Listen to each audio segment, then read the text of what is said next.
November the 17th, 2017, 8:06 p.m. EST.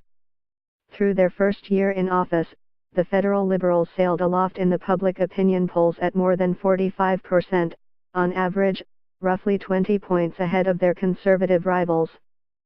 Since then, however, their support has dropped markedly, while the Tories have gained ground. The latest polls now have the two only about 5 points apart.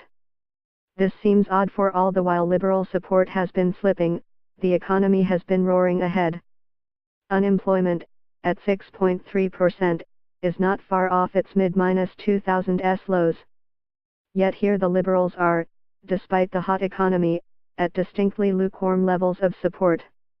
What explains this seeming anomaly? Isn't the economy supposed to be the decisive factor in voting intentions? One possibility is that that in fact political preferences are influenced by all sorts of things, of which the economy is only one, albeit the predominant. A second possibility is that people don't believe the numbers, either they don't feel as prosperous as all that, or they don't think it will last. It seems hard to argue with the data on rising median incomes and record household net worth. Then again, the public has been told often enough that, notwithstanding the statistics, middle-class incomes are still lagging, or feel as if they are. Maybe they've come to believe it. Or maybe they see the storm clouds gathering around the economy: rising public debt, declining private investment, the possible collapse of NAFTA even with interest rates at record lows, and wonder how sustainable the boom is.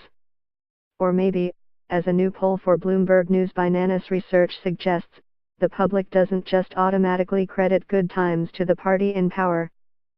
Surprisingly, the poll found just 25% of Canadians rated Justin Trudeau's economic management as good or very good, versus 36% who said it was poor or very poor.